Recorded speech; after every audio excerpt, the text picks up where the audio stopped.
Bu, mau dirindukan surga? Mau ibu?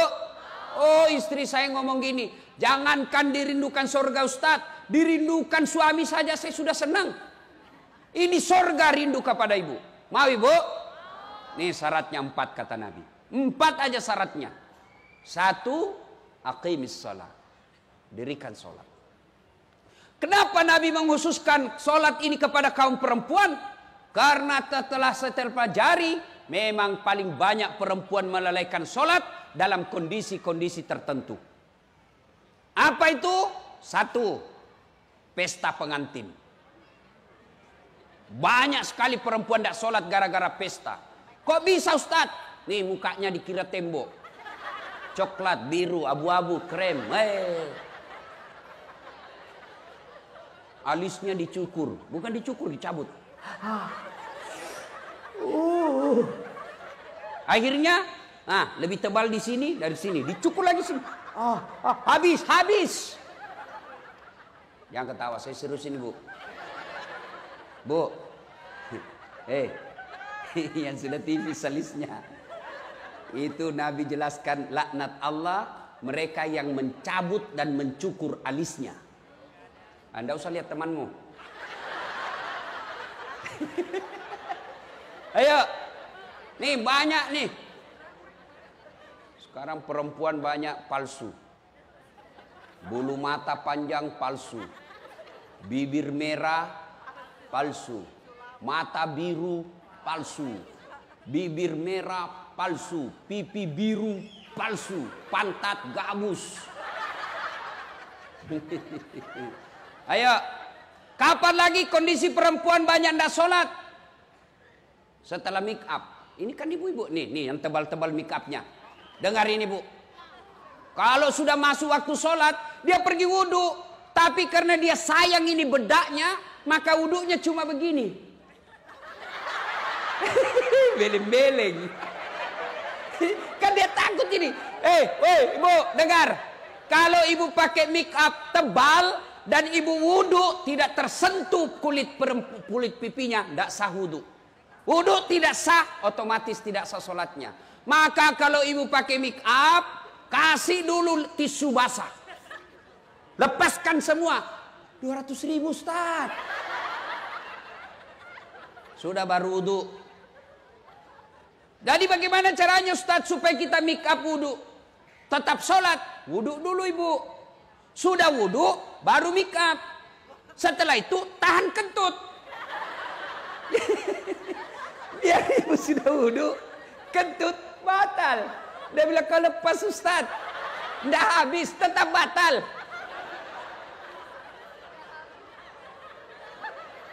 Dua, kondisi perempuan banyak tidak sholat. Apa? Jilbab. Yang selalu saya istilahkan jilbab sakaratil maut.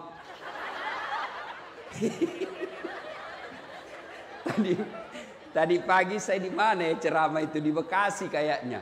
Wih, ada ibu-ibu. Saya sambil ceramah dia di depan saya bilang, saya bayangkan bagaimana caranya dia pakai ini jilbabnya ya. 3 lapis ibu, kuning biru, dikasih miring lagi sedikit. Ngapain lagi kok kasih miring? 17 jepitannya, pentulnya 7. Ini pentul yang biasa jadi korban kita laki-laki. Dia simpan di kursi. Begitu gitu. Apa ini pentul ini? Saya tadi ini, wallah, tadi saya duduk ada pentul. Langsung ini ibu-ibu lagi nih sebarkan pentul ini. Jangan ketawa, saya serius ini. Nah, pasang jilbab 3 lapis. Ada lagi kayak pohon di belakang. La haula wala quwata illa billah.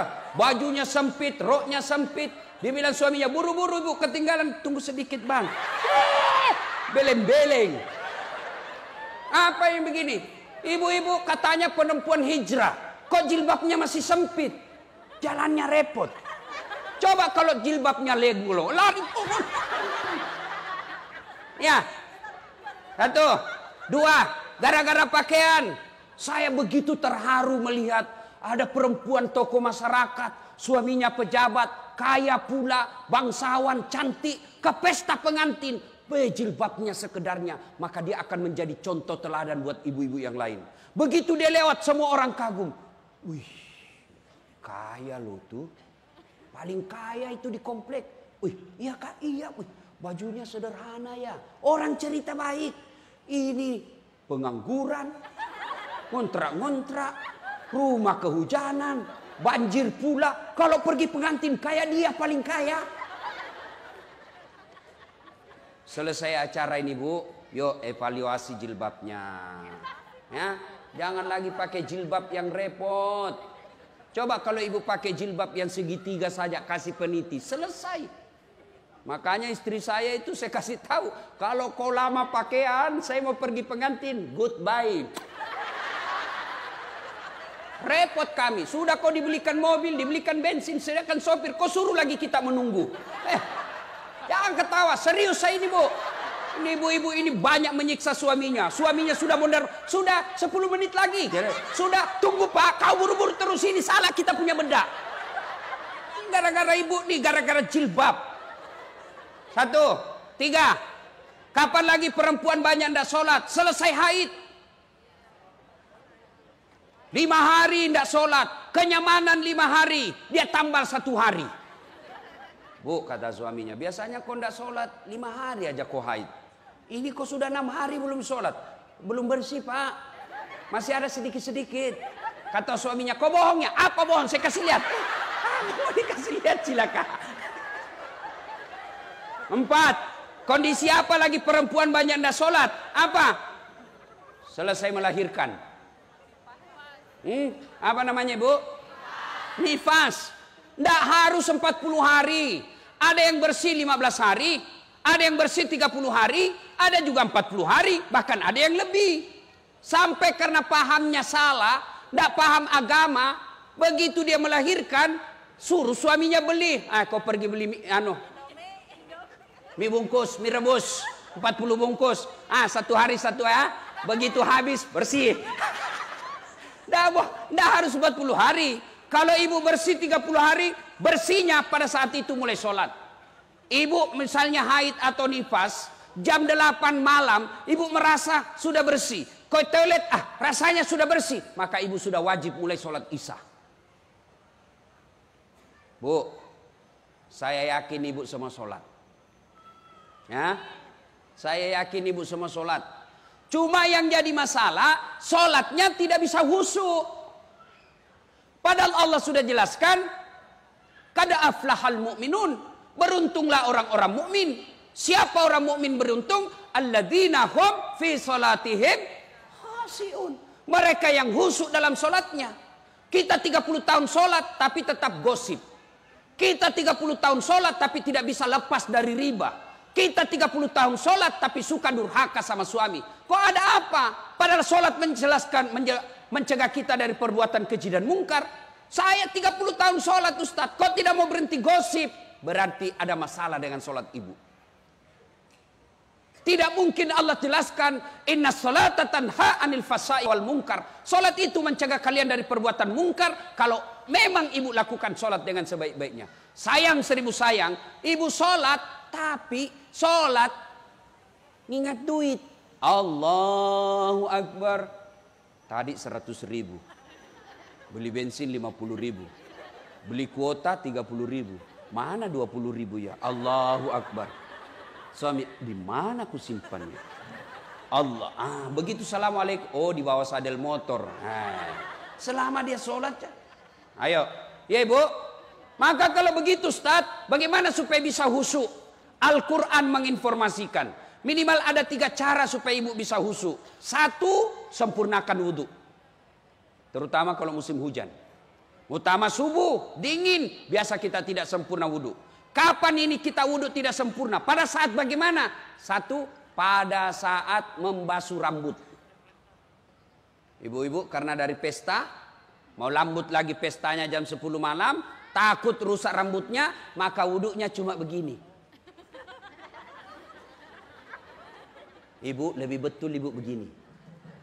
Atau ini cowok, sudah pakai apa namanya itu? Pomade. Apa?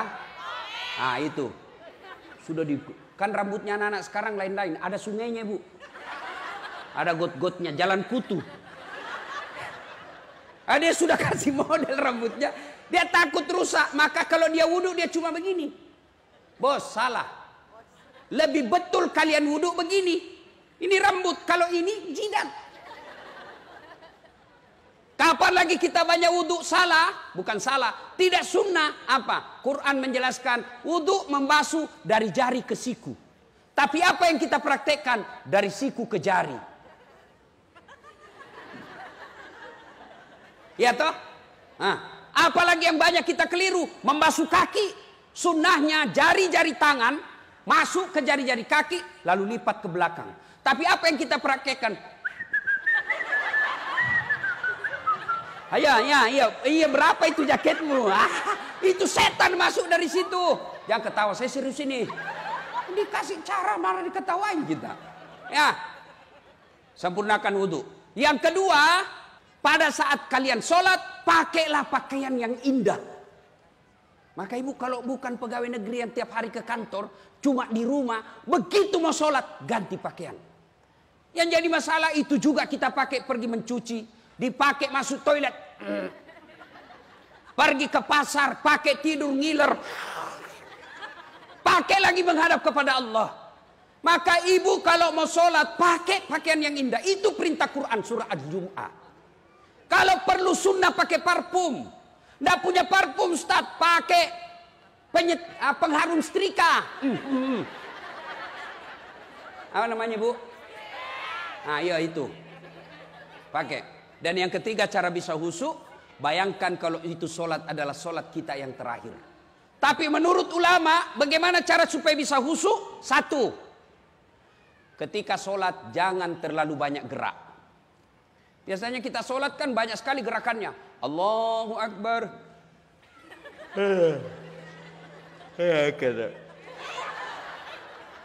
Maliki yaumiddin. Iyyaka na'budu wa iyyaka nasta'in. Hadhihi sirat. Ibu ketawa membayangkan diri sendiri.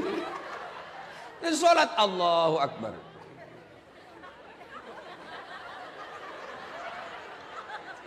Mode silent dia pakai. Allah.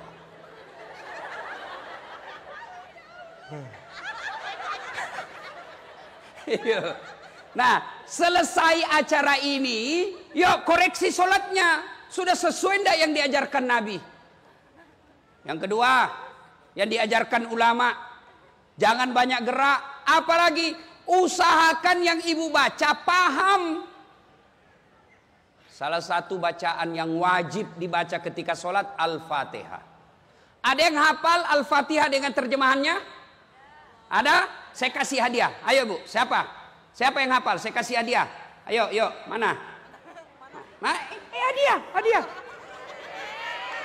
Ayo, cepat. Ayo, mana? Ayo.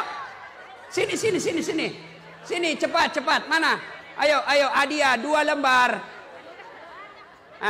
Mana yang cepat datang? Ayo. Hadiah. Mati kita. Ayo, maju semua dapat hadiah. Mana? Hari untung. Nggak beruntung saya malam ini. Ayo, ya di situ aja Bu. Ya, Al-Fatihah dengan terjemahan. Bismillahirrahmanirrahim. Bismillahirrahmanirrahim. Dengan nama Allah yang Maha Pengasih dan Maha Penyayang. Alhamdulillahi Rabbil Alamin. Segala puji bagi Allah Tuhan semesta alam. Saya dengan Ar-Rahmanir-Rahim yang Maha Pengasih lagi Maha Penyayang. Malik Yaumiddin yang menguasai hari pembalasan. Iyyaka na'budu wa iyyaka nasta'in. Hanya kepada Engkau lah kami menyembah dan hanya kepada Engkau lah kami mohon pertolongan. Ihdinas siratal mustaqim. Tunjuklah kami jalan yang lurus. Siratal ladzina an'amta 'alaihim, yaitu jalan orang yang Engkau berikan. ghairil maghdubi alaihim waladdallin. Bukan jalan orang-orang yang kau murkai dan bukan pula jalan orang-orang yang Masya Allah. Takbir. Bu, kalau ibu sholat 5 waktu setiap baca Fatihah seperti ini, apa alasan Allah menolak doanya ibu? Cuma kita sholat, alhamdulillahirabbil alamin. Baca kalender Persatuan Guru Republik Indonesia. Ini bu, ibu ini uang berkah. Terima kasih. Yang lain mana yang tadi yang berdiri? Karena jawabannya sudah betul tetap dapat hadiah. Mana lagi? Mana lagi ibu? Coba. Mana lagi yang dari sana tadi? Cepat. Ini uang Ustadz. Beda uang Kapolres. Apa tadi yang pertama? Pahami apa yang kita baca. Surah pendeknya, kalau tidak bisa pahami per ayatnya, paling tidak kesimpulan ayat itu. Kesimpulan surah itu. Ibu baca, Kul huwallahu ahad. Apa kesimpulan ayat itu? Perintah mengesahkan Allah, tidak ada Tuhan selain Allah. Itu aja kita bayangkan. Tapi kita kan baca Fatihah yang kita pikirkan, Bismillah, lewat kucing. Tidak tertutup pula, mati habis ikan. Akhirnya apa? Kul a'udzu birabbin nas. Malikin nas, ilahin nas.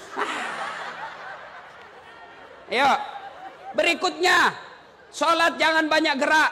2, baca yang kita baca pahami. Yang ketiga supaya bisa khusyuk, mata jangan seperti mata pencuri. Allahu Akbar. Tidak seragam bajunya itu. Lewat lagi. Nah, maka bagaimana sunnahnya? Waktu habis. Maka sunnahnya mata kita menuju apa yang kita mau sujudi. Allahu Akbar. Lihat ini. Ya Bu? Bisa? Berikutnya, jangan terlalu banyak gerak. Kalau Syafi'i maksimal 3. 3 kali. 1. 2.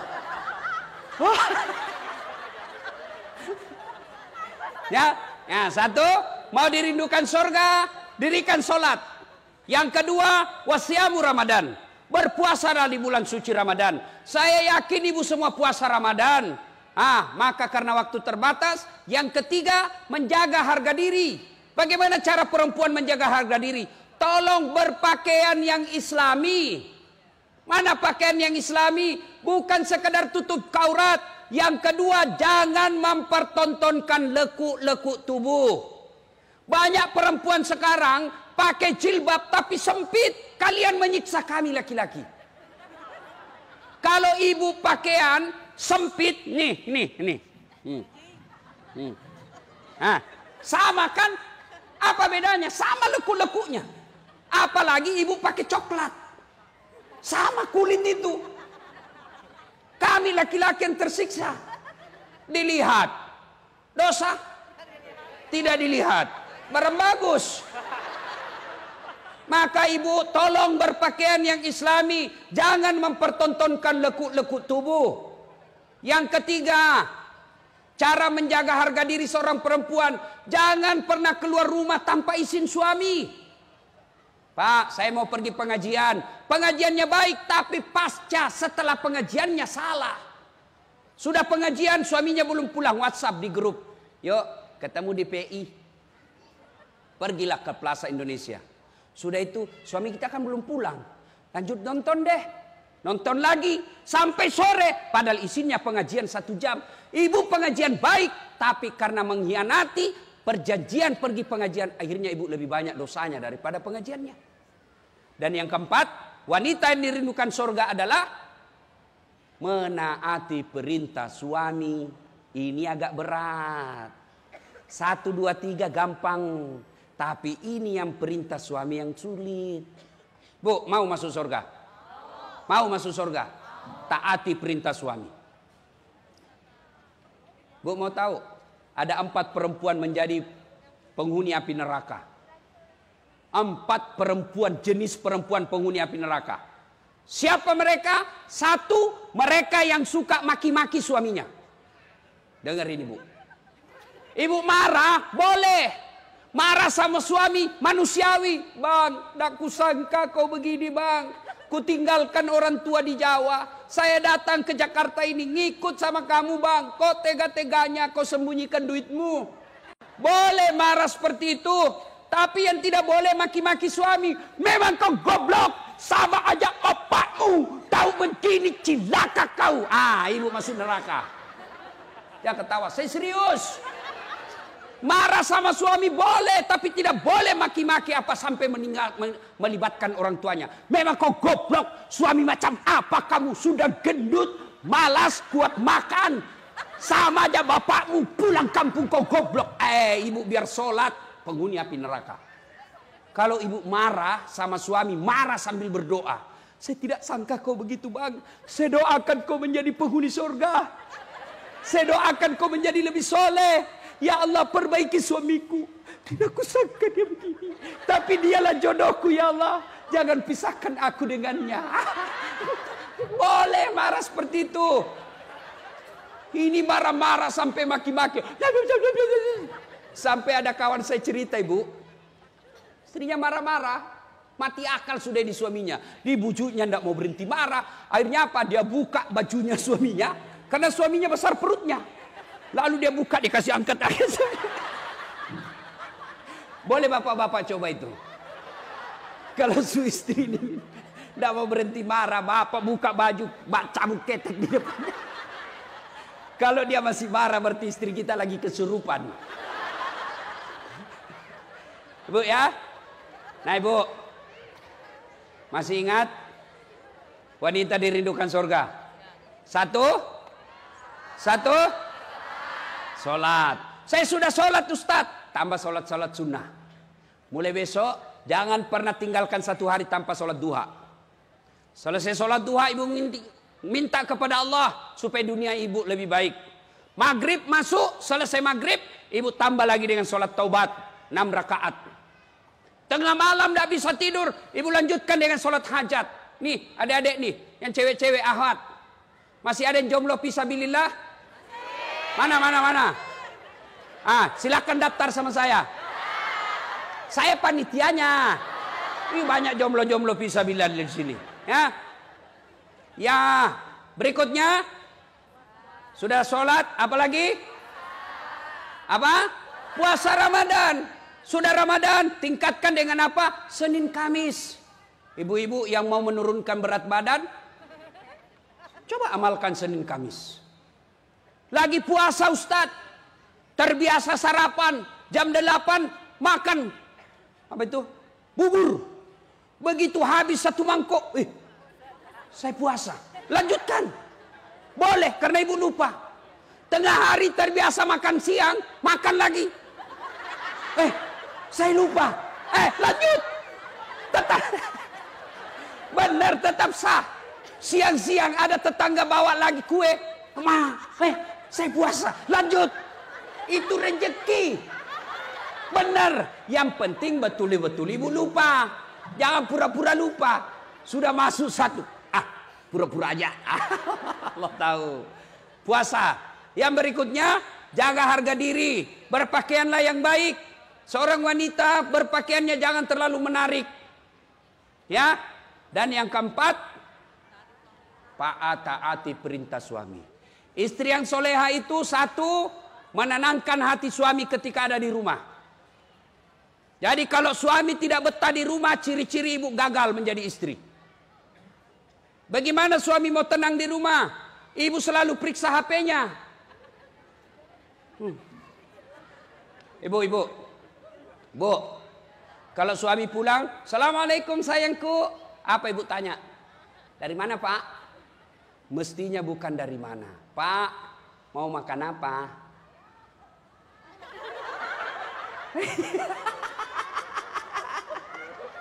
Coba, kan enak perasaan kita. Pulang, sayangku, bila kamu di sisiku, hati rasa syahdu. Oh, tenang perasaan suami. Masuk dapur marah-marah karena berantakan dapur. Ibu peluk lagi sambil menyanyi. Insaflah wahai manusia. Tenang perasaan. Ini pulang suaminya lagunya apa? Yo ayo, kesurupan. Putar ke kiri. Apa beleng-beleng? Enak kita lagunya. Suami kita lagi bermasalah nih. Rugi, ndak usah dimarah-marahi. Memang kau goblok, bisnis keliru. Ngojek dicuri motornya. Ndak ada yang kau tahu. Jangan begitu. Coba kalau suami gagal berbisnis, ibu duduk-duduk di sampingnya sambil menyanyi. Mungkin Tuhan mulai bosan melihat tingkah kita yang selalu salah dan bangga dengan dosa-dosa. Atau alam mulai enggan bersahabat dengan kita. Coba kita bertanya pada rumput yang bergoyang. Enak. Ini pulang pengaruh lagu dangdut beleng-beleng. La la la la la la, panggil aku si Jamlay. Abang jarang pulang, aku jarang dibelai. Apa lagu-lagu begitu? Ya, taati perintah suami, Bu. Kenapa sih wajib taati perintah suami? Karena dengar Ibu, demi Allah, kami suami bertanggung jawab terhadap istri. Istri tidak pakai jilbab, kami yang tanggung dosa. Istri tidak sholat, kami yang ditanya di akhirat kelak. Kalau ibu tidak ditanya soal dosa suami. Ibu tidak ditanya kenapa suamimu tidak sholat. Kenapa suamimu nipu. Tidak ibu ditanya. Tapi yang ditanya kenapa istrimu tidak jilbab. Kenapa istrimu tidak sholat. Kenapa istrimu tidak puasa. Itu tanggung jawabnya suami. Makanya ibu jangan suka ngomel. Bagaimana kita tidak cepat sakaratil maut. Maka kalau mau dirindukan surga, taati perintah suami. Suami saya selingkuh, Ustaz. Suami saya tidak sholat. Suami tidak puasa. Bukan urusan ibu. Kalau ibu lakukan 4 hal ini, maka Nabi jelaskan, Bu, nih karena kau taat kepada 4 ini, Nabi jelaskan, tadkhulul jannati bisalam. Silakan masuk surga ibu dari pintu mana yang ibu mau. Enak kan?